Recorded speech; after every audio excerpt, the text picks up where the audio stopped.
We will continue with the presentations on stage 2, and Jarkko will be talking about layered approach for the blue teams.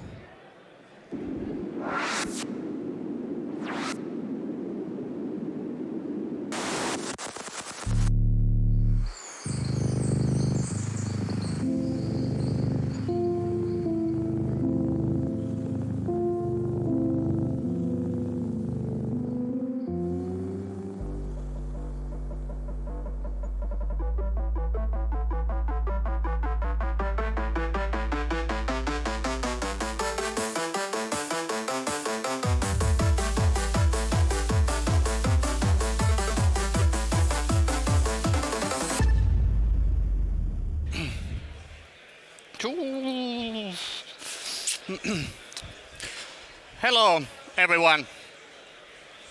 Welcome to my talk.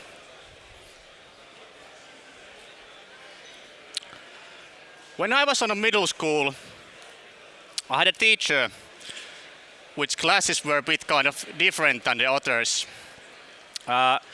She didn't use any textbooks in her classes. We had to write down everything she did, or write on the walls, or we draw one graphs about the Europes and the cities and places like those. But it really felt like overwhelming at times because I was really struggling in those classes because I had to concentrate, I had to kind of contribute, I had to do something in order to learn. And that is kind of the key points about this session, that in order for you to be good, you cannot skip all the basics basically. And this is a lazy AI picture that is trying to cover my whole session, so you can analyze that if it's good or not after the session. So let's get going. Who I am? My name is Jarkko Kinnunen, and nowadays I work at Microsoft. Been there 3 years as a security architect, so to speak. I have like 10 years background on blue teaming. I've been involved in 3 different SOC teams, which I was hired when we started building those teams. So I've really seen kind of how to ramp up a SOC operation on a big companies, like from ground to kind of up and running basically. I used to have some real certifications there grayed out. You can try to guess which are them. But like my son's certificate, which I did like 8 years ago, I remember to renew it once, but second time I didn't remember to renew it, so I don't have those certifications. And basically that's my achievements at the bottom nowadays because I work at Microsoft, so to speak. I'm also co-founder and chairman of the board of Quosec, if you know the CitySec organizations inside Finland. I saw one table, there was a Tallinn Sec sticker there, so if the Tallinn Sec is still alive, you can come to say hello to me after this session. I would like to talk to you more. And those are the activities there, so that I did these before I had kids, basically. Disclaimer about this session, if I tell you something today, don't blame my company, blame me. That's kind of the point of here. Let's go.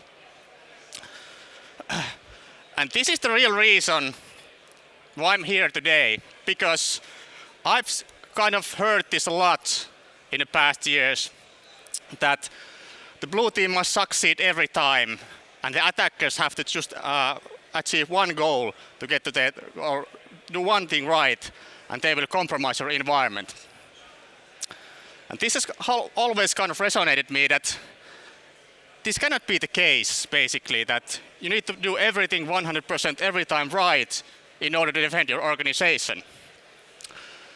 So today's session is about to tackle that myth down. Let's start. Before we dive deep more about defensive strategies, let's take a few reflection points from the medieval times, how then cities or civilizations defended themselves. They invented firewalls, like the castle walls there around their cities, wanted to protect important people. And they use gates, so basically proxies, they see their faces, are you familiar, you can go, and this one cannot allow in. And after that, they invented the next generation firewall. They introduced the moats before the walls. So basically, it's a next generation firewall because it has more layers than just the layer 4, basically. And there are pretty many kind of examples here. One is kind of intriguing for myself are those killing fields. Because if you think about nowadays defensive strategies, we don't maybe talk that so much in our organizations. Because if we think back then, of course we would like to lure the opponent to a favorable position to us when they're attacking our city, basically. So that's something you should do, basically, because then you're losing less men to kind of in the defending process and stuff like that. But the IT world, this is the kind of topic that not maybe talk about so much. Okay, let's take a journey how to be successful defending on your organization. And this is a question that many of my customers, or if I meet a new customer, they will like ask me, Jarkko, what is the kind of, how I can be successful defending on my organization? And usually, my kind of the story of the customer is this. I will give you a few seconds to kind of read it out.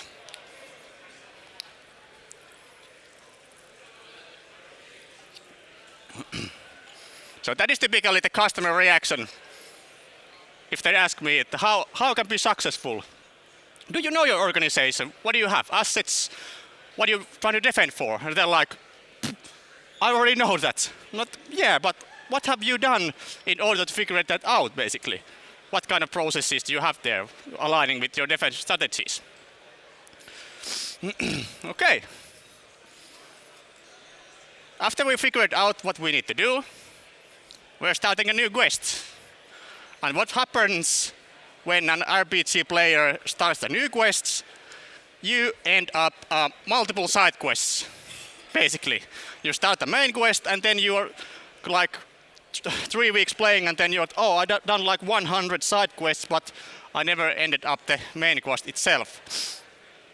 Kind of the purpose of this slide is to be maybe the messiest slide of today and just to kind of illustrate how complicated an enterprise environment can get if you're trying to kind of illustrate everything through one picture and kind of define that, oh, we have these clouds, we have these endpoints, we have OT, what do we protect our data, identity, stuff like that.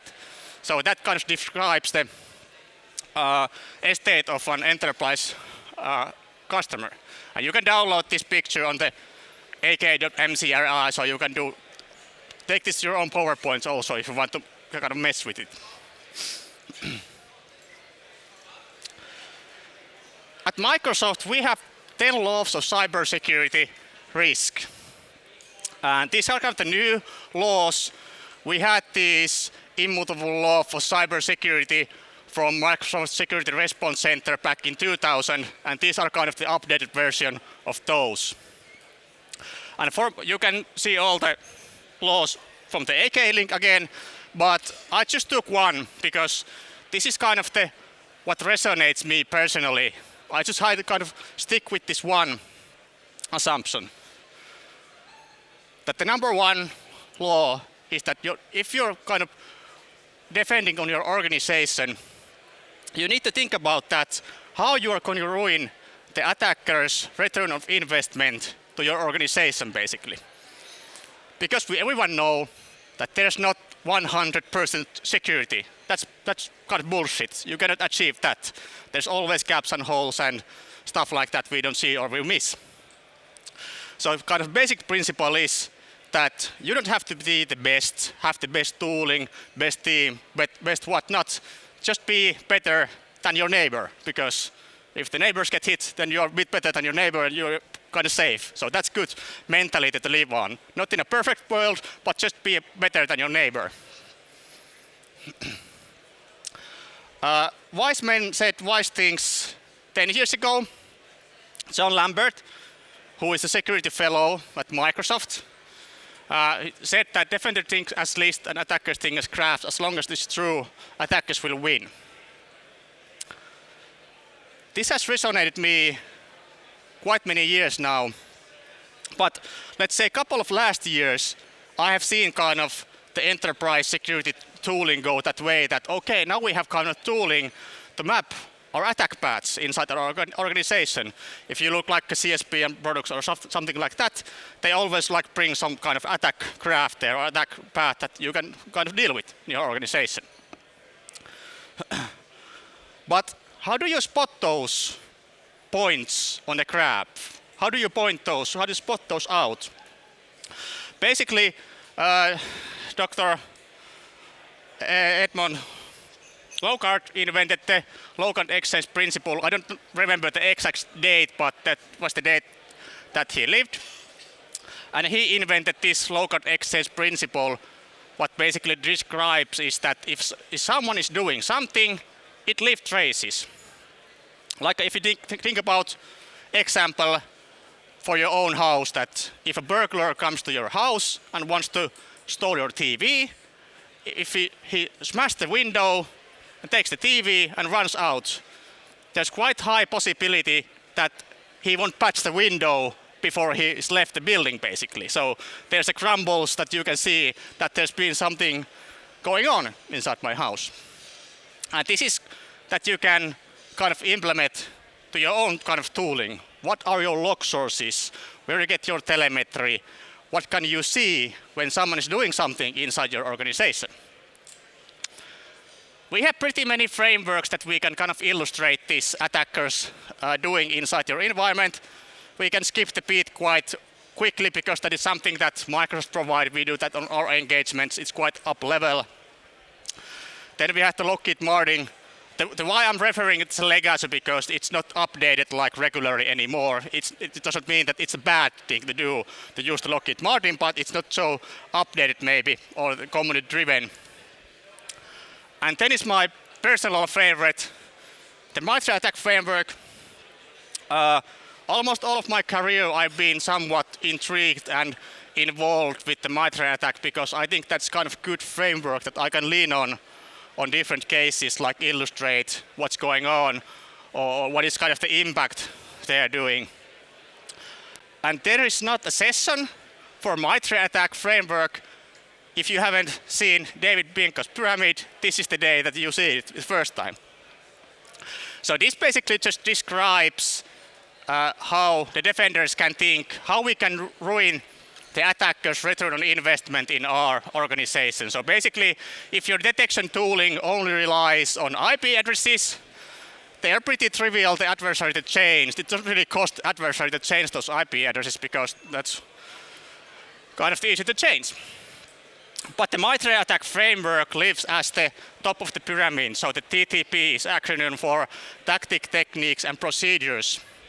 So the MITRE attack is trying to illustrate and behavior of an adversary, what they're doing inside the organization, not just kind of IOCs only, basically. And this is the MITRE attack framework. So basically, there are different tactics, and these are the adversary goals.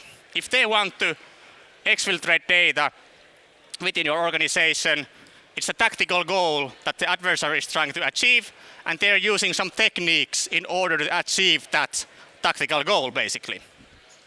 So if they want to do privilege escalation, that's their tactical goal, and they use these different techniques there in order to achieve that. There's also sub-techniques, but let's not go that deep at this point. Quickly you figure it out when you're working with MITRE attack framework that you don't treat all tactics as techniques as equal. That is kind of the number one rule that I have personally, basically, because 100% coverage, it doesn't mean that you are okay, basically, because that's not kind of how it's meant to be measured, the framework itself. Think about that. Yes, we have the best tooling available to see the execution or impact phase, which is kind of the right side of the framework. We don't have anything for the initial access. Okay, we can see every action that someone is encrypting our files, but I think we're quite late on the attack chain there to kind of, if we can see someone's encrypting our data, but we not see kind of what is the initial access or lateral movement is, basically. Let's take a quick example of a cyber incident. This is kind of maybe trivial to many of you, but this kind of illustrates how we can map the graph and the different things about the graph. Before MITRE, there's also pre-attack. This is like how organizations track nation-state activities, how they can build their infrastructure, stuff like that. Not an normal organization have resources or skills to kind of map these capabilities, so that's typically that provide threat intelligence information that does this basically. But let's take a easy example. There's a phishing email, contains link to a Office file, that link downloads Office file, and then executes macro and stuff like that. And now if we think about the myth itself, like attackers need to do one thing in achieve their goals. But I see three different entities at this point. We are 2 stages of MITRE, and we already have 3 different entities that we can kind of lean on. The email itself, it contains some information. The recipient itself, that's the user identity. And of course the device, what the user does inside this device. So there are already 3 log sources that you can do something, build capabilities, and defend your organization. Okay, what happens next is really kind of not important because they're usually back and forth doing something. But if we talk about initial access brokers, typically they want to establish some kind of C2 channel because they make money of it. They want to sell that access to a second stage kind of operator that comes and encrypts your whole estate basically. So this is a business. This is a security business. So it's not like everyone is doing all these phases themselves because adversaries are kind of focused on the different kind of areas that they're good for. Okay. Let's take a second example. This is from an DFI report. There's the link below there. You can go see the whole report there. And what the SOX is referring to a Ghost SOX malware proxy tool that they're using in this campaign. So this is kind of naming convention from the DFI report itself. We can see the report. It's quite, I'd say it's quite overwhelming. It's quite long. If you start to kind of analyze, we've seen this kind of attack. Okay, we have organization to defend. How we can use this information in order to be able to defend our organization much better? What do we need to do to kind of get the information from this report? We can do the old manual classical way. I feel you if you have done this in the past, like manually mapping those capabilities to a MITRE attack matrix. There's also always different tooling that you can kind of automate this. But this is kind of the report looking at the MITRE attack framework. And if we think about this, how many spots there are that the defender team can do something in order to prevent it, detect it, or evade it, the initial attack basically. So what are the kind of choke points there? You can see. And how we kind of can identify those gaps inside our organization. Why I'm referring to a cyber unicorn here, because this is something that rarely organizations have done before, but you can take this as a home lesson for yourself. Map all your defensive capabilities to a MITRE attack framework. So basically just illustrate that the more the green you see, the more kind of detection logics we have inside our organization. Basically, that's how the coloring scheme goes there. This is just one tactic. And then we do see what the adversary did in that campaign. And then we do gap analysis. This is not really a rocket science, I will reveal you. This is just kind of illustrating how many animations I have here. Now, we can see this is just a one-on-one mapping. This is not like, oh, we have 10 rules, or we have 5 rules, or 1 rule. Is it good enough? No. If you do this first time, back to basics. Yes or no? Yes or no? Don't kind of get carried away about the complexity that you can dwell with working with MITRE attack framework itself, because it's quite complex framework to speak with or to deal with. So back to basics. Do we have or not we have? No, we don't have cellular test shops inside our detection capabilities. Okay. Then we do it for the whole, all the tactics. Okay, well, we have identified that we are missing 2 techniques that the adversary is doing. And this is the funny part about the MITRE attack framework. If you think about that 100% coverage that your organizations want to achieve, do cellular test shops because it lives in 3 different tactic categories. So you get better coverage if you kind of see all the cellular test shops inside your organization. So your kind of percent goes up quite quickly more than just focusing on one technique. Okay. This example was on my master's thesis, in fact. You can read the whole, I don't know, 100 pages or something like that, where I kind of introduce a framework how you do this gap analysis with MITRE attack framework. Just a disclaimer that I did mapping of microsecurity tooling before I joined Microsoft, so this is kind of my work before I joined Microsoft. So all the data there is on the public sources, and it's quite outdated because it's already 5 years old. So, but the framework itself, maybe you get some good points there or not. Don't know. Go and try. Go and read if you want. Like I maybe mentioned many times already, but more is not better. Like we see that better coverage, it's not equal like we get all the things good. MITRE has introduced a methodology, this couple of years old, I think. I hope some of you are seeing this in the first time. So submitting the pyramid methodology, its goal is to illustrate how robust is your threat detection logic, basically. So we're basically giving a calculation how good our detection capabilities are. And let's take a kind of example how we calculate these values. Maybe I will go this side of the stage. The below 4 are all what they call ephemeral values because they're easy to change.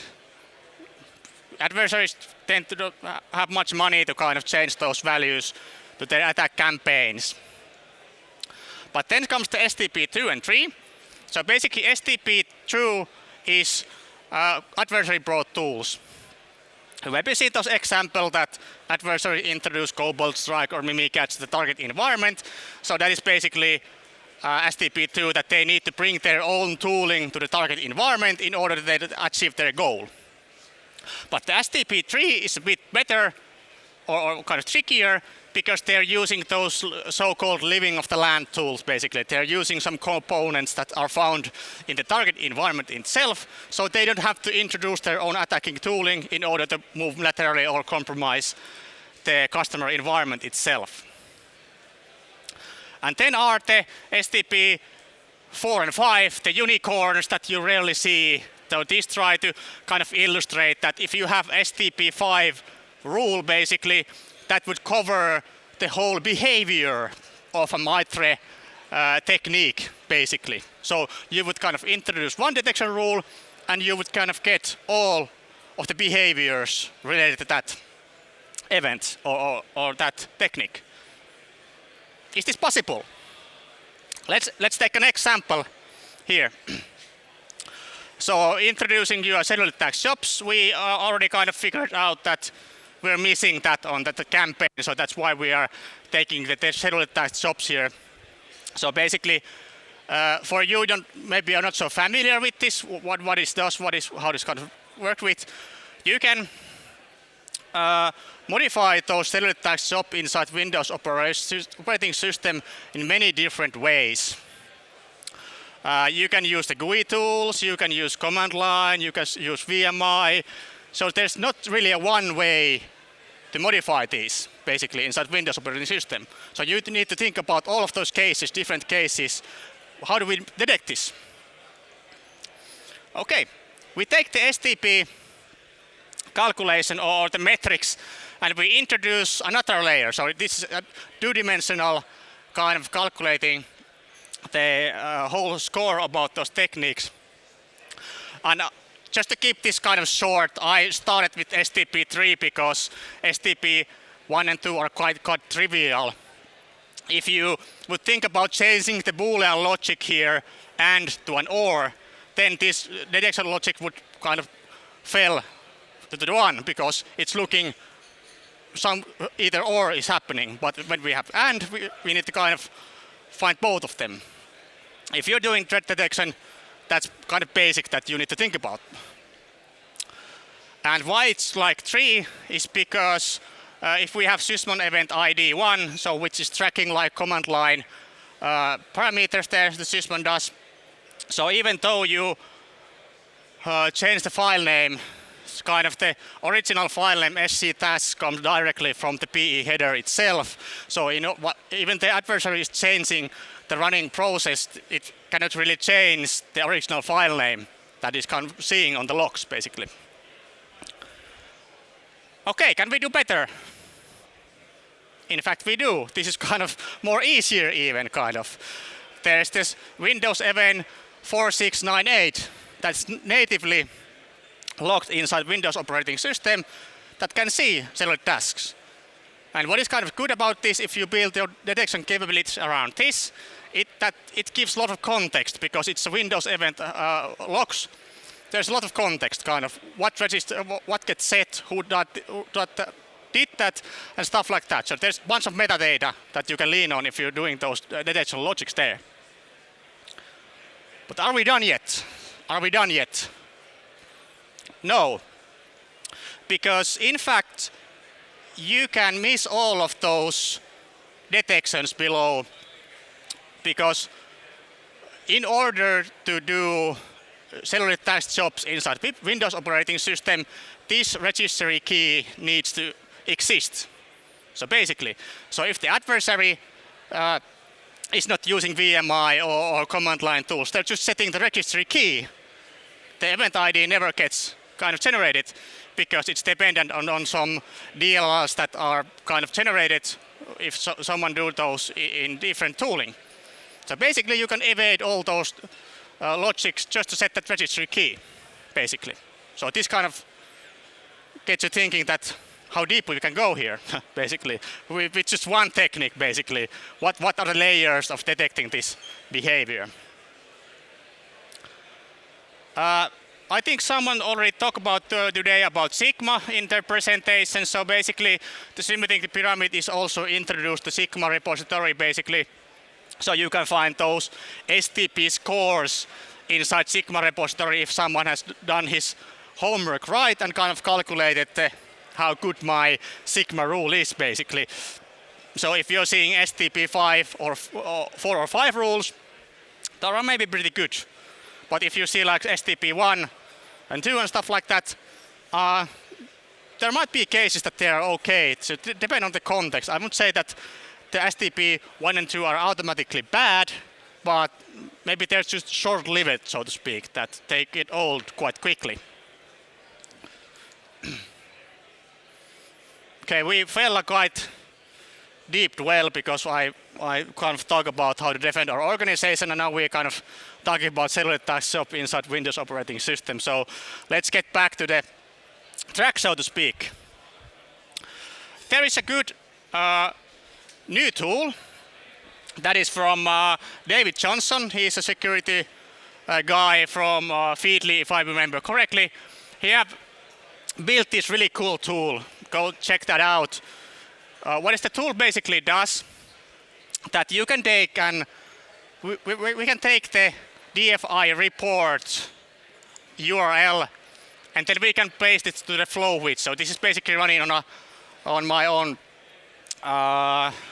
computer. I'm running this locally. It uses Cloud API to fetch an LLM to do the job. So basically the LLM is scanning the images that are found in the threat intelligence report, seeing all the indicators, and then it's kind of figuring out what is kind of the relationship of this whole campaign that has been seen inside the report itself. So now it starts to calculate or design, create the attack flow automatically. You can, this is kind of entertaining because you can see it in real time basically, that it's adding spots on the top, it's adding on the below, so it's kind of defining what are the attack stages that are introduced inside this report basically. So hopefully I did speed up this a lot because it takes some time to kind of generate the whole attack flow there, because it was a quite huge report or extensive report that if you go see the initial DFI report. So that is basically illustrates the whole attack map there. And there's the Ghost SOX C2 tool that was kind of how the report was named. Basically, adversary used that to establish C2 channels in the target organization. And then we can kind of try to find, okay, we talk about those cellular attack jobs here. Can we find them here? Of course, you need to go a bit lower because it happened not at the start, but maybe when they wanted to escalate their privilege or move laterally, they used cellular attack jobs to do that basically. So you can find it there. Oh, this was just kind of cost. This cloud API cost that I run that simulation, so 35 cents to do all that dirty job for you. So it's quite deep. If you try to do that map for yourself, you can kind of calculate which one I would use in the future. But there's one downside of that tooling, that you cannot modify those flows basically. It just generates you a flow, but you cannot kind of modify it. But the MITRE Center for Threat Info Defense has this attack flow project, this couple of years old already. It has kind of similar use cases, and what I want to highlight, what is missing in most of the kind of capabilities, is the education part. Like, when I started my talk, like how you need to be good defending your organization, you need to know how typically attacks are conducted, basically, because you cannot really defend something that you don't know. That's kind of one principle to keep in mind. And we can combine these two tools because the FlowWidth tool gives you an option to export the data to the attack flow builder file type. So there's the AFB file type. You can export this graph that the AI LLM just generated for you, basically. You can take the AFB file and then go to the MITRE attack flow builder. You can run it on local on your own Docker, or you can use the publicly available website from MITRE, depending on the context you want to publish or not. And then you can kind of modify it. You can change order. You can add more points there that you see that, oh, it didn't find all of the kind of the relevant choke points that I want to introduce. So this is kind of the tooling that can be introduced if you're doing some tabletop exercises within your organization, or you're a consultant doing tabletop exercises to an organization. To use these tools, kind of combine the attack path, and then we kind of go step by step. Okay, this is how the attack went. What kind of tooling you have in order to protect, detect, or evade it, basically. So you can run these tabletop exercises using these two tools. Quite simple to do this. Don't really have to do a lot of kind of groundwork to kind of get these flows yourself. Just kind of couple of data I wanted to highlight. This is from the Digital Difference report for Microsoft last year.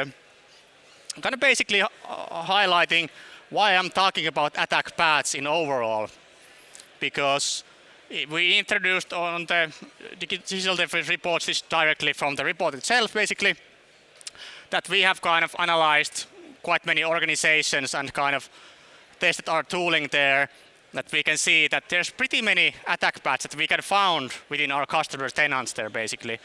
And pretty many attack paths leads to a sensitive user account or sensitive data, basically. So that is really a fact that we have kind of done. Why I'm talking about this. Starting to summarize this topic, because I'm running out of time. And if you're kind of figuring it out, why do I have this chessboard here? What is the chessboard illustrate here? why it exists in my presentation. Because you can think about defending your organization as a chess game for adversary. Because the adversary cannot do whatever they want to do inside your organization. Because you may be lacking some components what the adversary typically want to exploit, or you have hardened some operating system, you have segmented your network, so you can kind of play chess. Like, it's harder for the adversary to reach their goal if you do a little effort to kind of ruin their investment for your organization. Okay, maybe I'll just kind of put all of these. The first one is really good lesson that don't fall into depression. I know it can be a daunting task to kind of knowing your environment, basically. That's kind of huge ask for organizations in the begin with. But from my point of view, it's really kind of pointless doing anything if you don't have kind of the facts where you're kind of building your strategy, basically, building your capability. Not just kind of buying tools because we want better security or something like that. Just kind of have some focus. Why I want to be, what I want to do better inside my organization. And I've been like in many SOCs before, so those logs, they are quite important to have somewhere. Kind of. That's usually the first downer when you go to incident response case and go to the customer like, okay, show me your logs. Where are the kind of the events that we can investigate? Like, we don't have any. Okay, let's start to figure it out then in the old-fashioned way, what have happened. And also think about the strategy there, kind of, what kind of capabilities we need to introduce. Example of those choke points. If you're analyzing different attack graphs in overall, let's say that you've taken 30 attack graphs and start analyzing what are the common MITRE tactics that are kind of seeing all of those, kind of how many similar attack tactics you will see on those 30 different attack paths. Then you can start to look about choke points like, okay, this happens quite a lot. Maybe we should focus this, basically. I think that summarized my talk. That Jarkko just took my LinkedIn, if you're kind of figuring that out otherwise there. And as you can maybe see, there's a lot of old RPG references on those pictures, so if you want to talk about old RPG games, you can come and talk to me at the bar or some place, or ask me a question about this topic session. Thank you. Oh.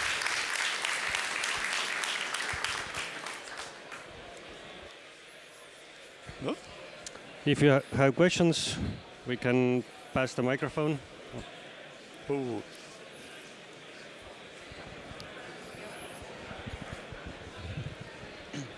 So first and foremost, thank you.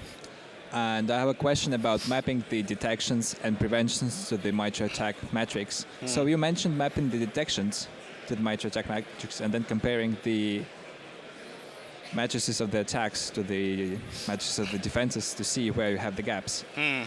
But the question I have is that we also might map the preventative measures to the attack matrix, for example, our EDRs, our defensible network instance structures, or other preventative measures. Doesn't it get difficult to track what you detect, what you prevent, and how do you continuously update so that these mappings on the defensive side of things are up to date and accurate? Yeah, I would treat those as kind of, you don't do that every day, like try to keep out. That is something that you can kind of define your yearly clock, that you kind of do our investigation points. Okay, what do we have? What do we do? And that is kind of one justify for the upper management maybe, that we need to kind of allocate more work, that we can have budget for the next year maybe, that we have better tooling here, we have better persons doing stuff like that. So you can use that information quite kind of differently. But my kind of takeaway is that Don't do technical stuff for kind of technical people only, because there has to be a kind of metric that you can justify why you're doing what you're doing, basically. But every tooling nowadays are quite good kind of saying or mapping themselves, like the EDR, XDR, stuff like that. They automatically kind of give you the MITRE attack alignment. Typically nowadays, that's kind of default what I've seen. So you can take those metrics and start building. But like I said, do basics, start somewhere, and then kind of when your maturity goes up, then do something. It's not like you can build this whole system in one way or once. So it's kind of continuous process to kind of think about and iterate it when you go forward. Just another question. So you mentioned the metrics given by the EDR. So suppose we have a matrix given by DCM that maps the rules to the attack matrix. How do we consolidate those results into one matrix to have a comprehensive overview of the defenses? Do you have any advice on that? I have to be kind of easy on that, because I'm only kind of expert on Microsoft tooling. So I can say that, at least, or actually a border, you can see the MITRE itself. You can see what are the kind of possible EDR techniques that they can see, or the MDI and stuff like that. So I can only kind of speak of the tooling that I use daily basis, but you might have different toolings there and don't know about the process there, that how difficult it is to kind of get those information as actionable for your organization, basically. Thank you.